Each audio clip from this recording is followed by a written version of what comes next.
5 لوگوں کی نماز کبھی قبول نہیں ہوتی۔ نبی کریم صلی اللہ علیہ وآلہ وسلم نے فرمایا، جن لوگوں کی نماز قبول نہیں ہوتی پھر ان کا کوئی بھی عمل قبول نہیں ہوتا۔ اللہ تعالیٰ 5 لوگوں کی نماز دنیا میں ہی ان کے منہ پر مار دیتا ہے۔ پہلا، وہ شخص جو اپنی بیوی سے ہم بستری کے وقت بسم اللہ الرحمن الرحیم، ہر شخص چاہتا ہے کہ اس کے اعمال اللہ تبارک و تعالیٰ کی بارگاہ میں قبول ہوں، لیکن بہت سے لوگ اس بات پر غور نہیں کرتے کہ اعمال کی قبولیت کے لیے اعمال کی ظاہری اور باطنی شکل کا درست ہونا ضروری ہے۔ کسی بھی شے کی درستگی اور توازن کے لیے اس کے داخلی اور خارجی صورت کا درست ہونا ضروری ہوتا ہے۔ جس طرح کسی آدمی کی صحت کے لیے ضروری ہے کہ وہ ظاہری اور باطنی بیماریوں سے پاک نہ ہو، اسی طرح اعمال میں بھی ظاہری اور باطنی اعتبار سے قبولیت والے لوازمات موجود ہونے چاہیے۔ باطنی اعتبار سے اعمال کی قبولیت کے لیے اصطلاحی نیت شرط ہے۔ جب تک کسی انسان کی نیت درست نہ ہوگی، اس وقت تک اس کے اعمال اللہ تبارک و تعالیٰ کی بارگاہ میں قبول نہیں ہو سکتے۔ اصطلاحی نیت کے حوالے سے بخاری شریف کی 2 احادیث درج ذیل ہیں۔ نبی کریم صلی اللہ علیہ وآلہ وسلم نے فرمایا کہ تمام اعمال کا دار و مدار نیت پر ہے، اور ہر عمل کا نتیجہ ہر انسان کو اس کی نیت کے مطابق ہی ملے گا۔ پس جس کی ہجرت دولت دنیا حاصل کرنے کے لیے ہو یا کسی عورت سے شادی کی غرض ہو، بس اس کی ہجرت انہی چیزوں کے لیے ہوگی جن کے حاصل کرنے کی نیت سے اس نے ہجرت کی ہے۔ رسول اللہ صلی اللہ علیہ وآلہ وسلم نے فرمایا، گھوڑے 3 طرح کے لوگوں کے لیے ہیں۔ ایک شخص کے لیے ان کا رکھنا کار ثواب ہے، دوسرے کے لیے برابر برابر نہ عذاب نہ ثواب، اور تیسرے کے لیے وبال جان ہے جس کے لیے وہ اجر ہے۔ یہ وہ شخص ہے جس نے اسے اللہ کے راستے کے لیے باندھ کر رکھا اور اس کی رسی چراہ گاہ میں دراز کر دی، تو وہ گھوڑا جتنی دور تک چراہ گاہ میں گھوم کر چلے گا وہ مالک کی نیکیوں میں ترقی کا ذریعہ ہوگا، اور اگر گھوڑے نے اس دراز رسی کو بھی توڑوا لیا اور 1 یا 2 دوڑ اس نے لگائی تو اس کے قدموں کے نشانات اور اس کی لید بھی مالک کے لیے باعث اجر و ثواب ہوگی۔ اور اگر گھوڑا کسی نہر سے گزرا اور اس نے نہر کا پانی پی لیا، مالک نے اسے پلانے کا کوئی ارادہ نہیں کیا تھا، تب بھی مالک کے لیے یہ اجر کا باعث ہوگا، اور ایسا گھوڑا اپنے مالک کے لیے ثواب ہوتا ہے۔ اور دوسرا شخص برابر برابر والا ہوتا ہے جو گھوڑے کو اظہار بے نیازی یا اپنے بچاؤ کی غرض سے باندھتا ہے اور اس کی پشت اور گردن پر اللہ کے حق کو بھی نہیں بولتا، تو یہ گھوڑا اس کے لیے نہ عذاب ہے اور نہ ثواب۔ اور تیسرا وہ شخص ہے جو گھوڑے کو فخر اور ریا کے لیے باندھتا ہے، تو یہ اس کے لیے وبال جان ہے۔ ان احادیث سے نیت کی درستگی کی اہمیت کا اندازہ ہوتا ہے، لیکن یہ بھی ایک حقیقت ہے کہ دنیا میں مختلف مذاہب اور نظریات کے پیروکار لوگوں کی ایک بہت بڑی تعداد نیتیں درست رکھتی ہے۔ سوال یہ پیدا ہوتا ہے کہ کیا فقط نیت کی درستگی سے ان لوگوں کے اعمال قبولیت کے مقام پر پہنچ جائیں گے؟ کتاب و سنت کے مطالعے سے یہ بات واضح ہوتی ہے کہ اعمال کی قبولیت کے لیے نبی کریم صلی اللہ علیہ وآلہ وسلم کی اسوہ حسنہ کی پیروی اور آپ صلی اللہ علیہ وآلہ وسلم کی اتباع کرنا انتہائی ضروری ہے۔ نبی کریم صلی اللہ علیہ وآلہ وسلم کی پیروی اور اتباع کے حوالے سے قرآن مجید کی چند آیات درج ذیل ہیں۔ نمبر 1، سورۃ احزاب کی آیت نمبر 21 میں اللہ تبارک و تعالیٰ ارشاد فرماتے ہیں، بلا شبہ یقیناً تمہارے لیے اللہ کے رسول میں بہترین نمونہ ہے، اس کے لیے جو اللہ سے ملاقات اور یوم آخرت کی امید رکھتا ہو اور اللہ کا ذکر کرے کثرت سے۔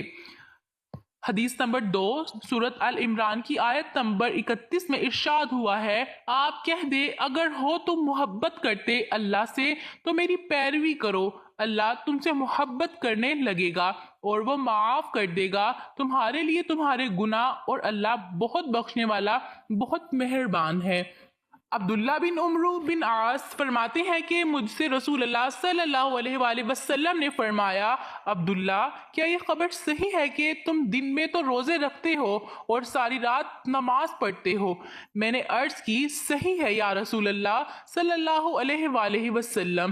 آپ نے فرمایا کہ ایسا نہ کر، روزے بھی رکھ اور بے روزے کے بھی رہ، نماز بھی پڑھ اور سو بھی، کیونکہ تمہارے جسم کا بھی تم پر حق ہے، تمہاری آنکھوں کا بھی تم پر حق ہے، اور تمہاری بیوی کا بھی تم پر حق ہے، اور تم سے ملاقات کرنے والوں کا بھی تم پر حق ہے۔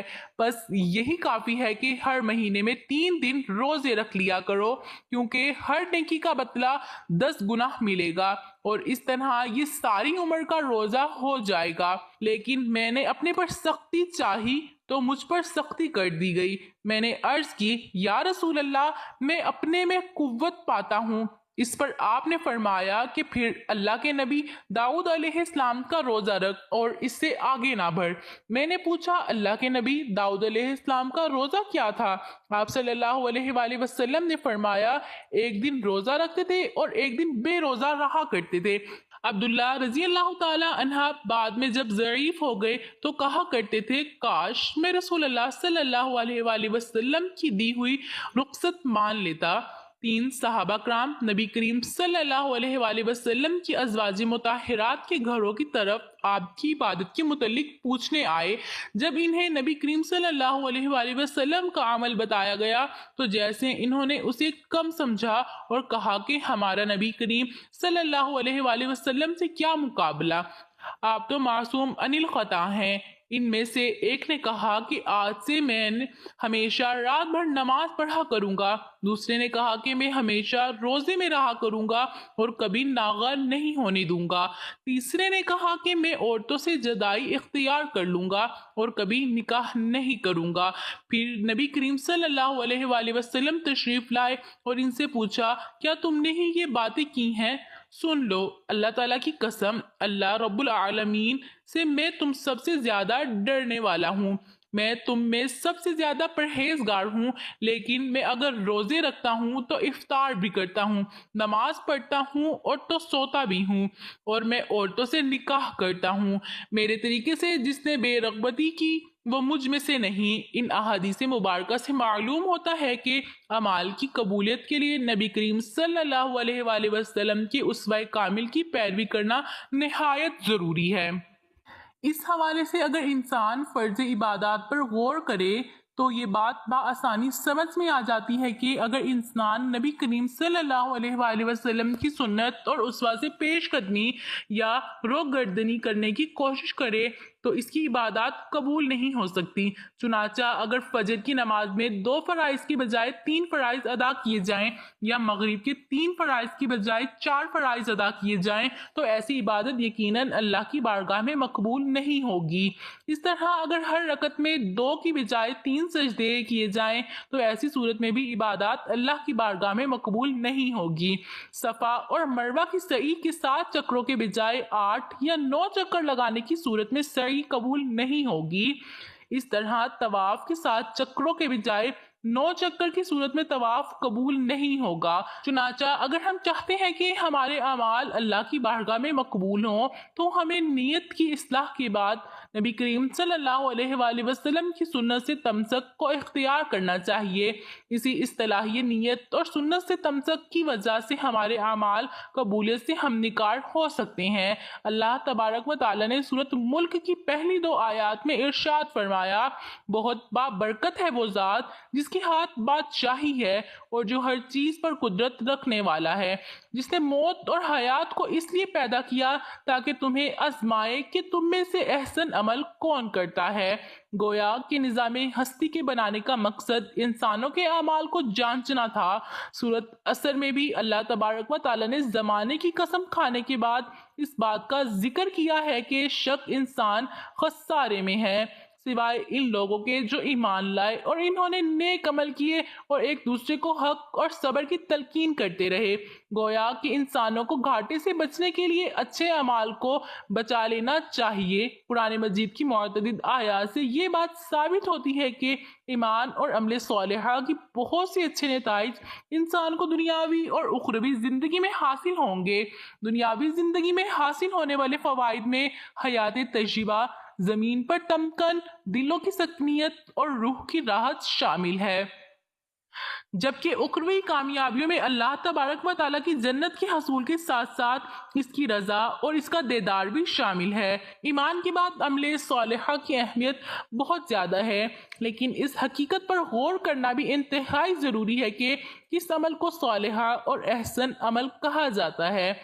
اس حوالے سے کتاب و سنت میں واضح رہنمائی موجود ہے۔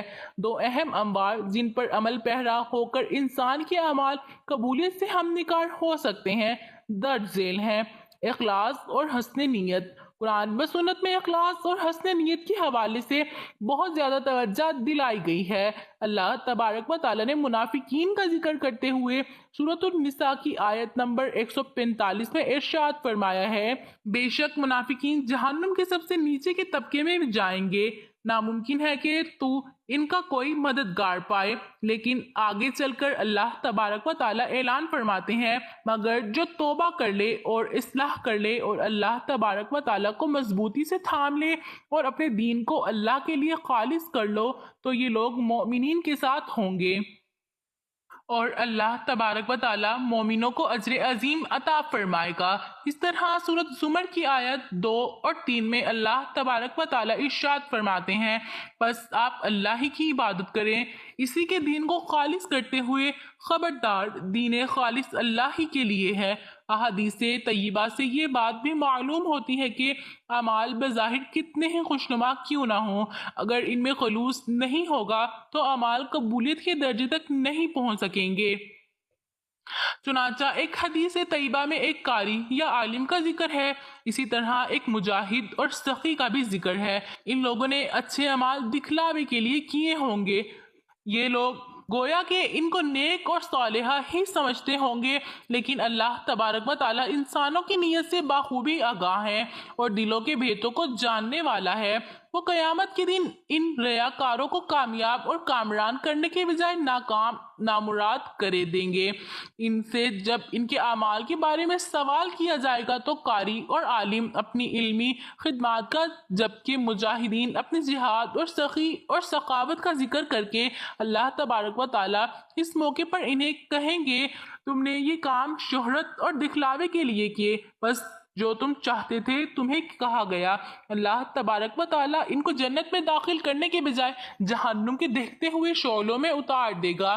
اس کے بالمقابل سورۃ البقرہ کی آیت نمبر 110 اور سورۃ مزمل کی آیت نمبر 20 میں اللہ تبارک و تعالیٰ فرماتے ہیں: اور جو کوئی بھی خیر کا کام تم آگے بھیجو گے اس کو اللہ کے پاس موجود پاؤ گے۔